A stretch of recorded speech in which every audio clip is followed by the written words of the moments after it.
While the Toronto Maple Leafs and the Florida Panthers are battling it out in round 2 of the NHL playoffs, one of the owners of the Florida Panthers has been suspended from the league and from his own team for comments he made on Twitter.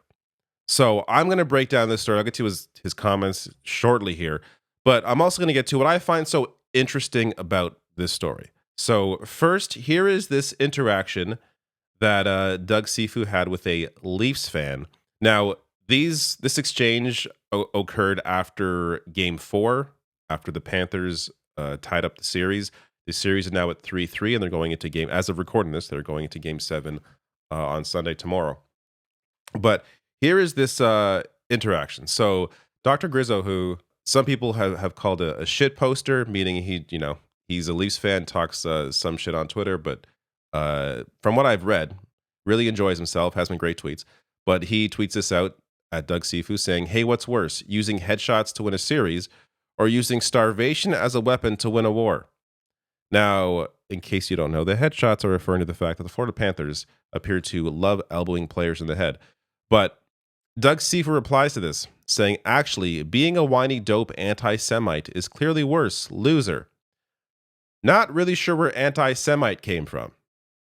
Criticizing a government does not make you an anti-Semite. Criticizing the clear starvation and war crimes being committed by the Israeli government doesn't make you an anti-Semite." And I think as more people have seen what's been going on in Gaza, the idea that you can be an anti-Semite because you're criticizing a war crime or various war crimes is clearly ridiculous. But Dr. Grizzo responds to that, saying, "Not approving of using starvation as a weapon makes me a bigot. Got it. Get some sleep, man. Market opens early tomorrow. Best of luck front-running Robin Hood traders, you MAGA." You can read the rest. I'm on YouTube, and there's a terms of service. But Doug Sifu replies to that, saying, "Eat shit, 51st state anti-Semite loser. Israel now and forever. Until ever," I assume he means every, "last Hamas rat is eliminated." Because that's what Israel's doing. The vast majority of people killed in Gaza are civilians, most of those women and children. But 51st state, I tend to think, look, we'll get to the NHL's reaction. I would love to think that it's because, or at least partly because, he is defending the genocidal actions of Israel. But I tend to think the response from the NHL has more to do with him saying 51st state, because we are talking about hockey. Why would you, as a co-owner of a hockey team, propagate the 51st state garbage? Are you stupid? And the answer is yes. But on top of that, there are Canadian players on his team. I have such a hard time understanding how people like this are able to find success in life. That they are able to maintain some sort of professionalism in their daily lives to focus themselves in a way that they can actually succeed in life. Yet on Twitter, they're these people. Like I don't know. It's very easy for me not to lose my shit on Twitter. I just close the phone, but others have a really hard time. Anyways, so it's worth mentioning before I get to the NHL's reaction and some other stuff here, that so Steve has held a ownership stake in the Panthers since buying the team with Vincent Viola in 2013. His name is engraved on the Stanley Cup. This clown's name is on Stanley Cup because he has money. Look, I get coaches, I get GMs, they're heavily involved in the team. Why do owners have to be on the Stanley Cup? To me, that's a little ridiculous. But here we are. This man's name is on the Stanley Cup. They should just re-engrave it and put clown over top of his name. But in terms of just the reality of what's going on, or in terms of what was mentioned there, kids are being starved in Gaza. and not just kids, civilians generally are being starved in Gaza. And this has gone on for over a year, but there has been a blockade for the past 2 plus months by the Israeli government where essentially no food, no aid is getting in while they are bombarding the Gaza Strip. And as the UN's World Food Program tweeted out, report the entire Gaza Strip is at risk of famine. Without immediate action, the critical lack of supplies in Gaza will push food insecurity, acute malnutrition, and mortality levels past the famine threshold within the next 5 months. So the NHL did, in fact, suspend the Panthers vice chairman over those comments, saying, quote, the NHL has concluded that Mr. Sifu's ex-posts were unacceptable and inappropriate. As a result, Mr. Sifu has been suspended indefinitely from any involvement with the club and the NHL. I am honestly a little shocked that there was a serious reaction to this. So often we see garbage coming out of the mouths of, whoever it is with money. Again and again, we see a lot of that now, especially. But the NHL has been trying to sort of clean up its image in recent years and try to appeal to a broader audience, and they understand the sort of hole that they were in for decades, and have been trying to get themselves out of that hole. So I think this is a great move by the NHL to respond in this way. And Sifu reacted or apologized, saying, my behavior does not reflect the standards of the Florida Panthers organization and the Viola family. I sincerely apologize to all those affected by my comments. I'm committed to working with the NHL to amend my actions. I'm sure he is.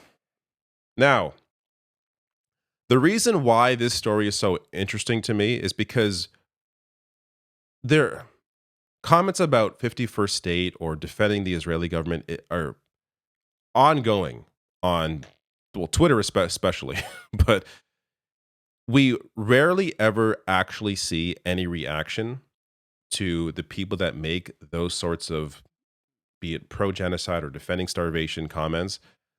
Yet it's the opposite that we normally see. So these sorts of stories are so common. This is just a more recent one that I want to touch on here. NYU withholds diploma of graduation speaker who condemned Gaza atrocities. So I'm going to show you a part of Logan Roso's speech here, where he condemned genocide. Now they're putting genocide in quotes, I assume because he said the word, not because they're saying, "Oh, sure, genocide." Because we're going to get to the reality, of course, yes, there is a genocide going on. But let me play for you some of his speech where he brought this up.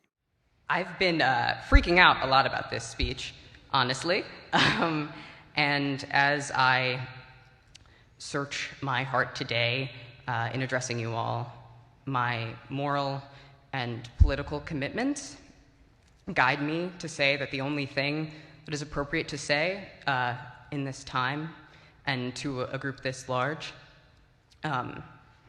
is a recognition of the atrocities currently happening in Palestine. The genocide currently occurring is supported politically and militarily by the United States, is paid for by our tax dollars, and has been live streamed to our phones for the past 18 months. And that I do not wish to speak only to my own politics today, but to speak for all people of conscience, and all people who feel the moral injury of this atrocity. And I want to say that I condemn this genocide and complicity in this genocide. So his diploma is being held over acknowledging reality. As Juniper wrote on Twitter, the most controversial statement you can make in America these days is, quote, I think children being murdered is bad.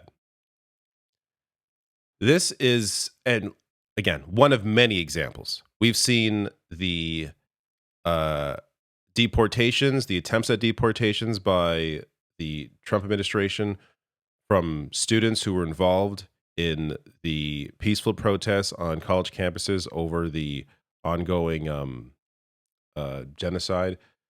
But it's worth noting that this is just the reality of what is going on. Amnesty International calling it a genocide.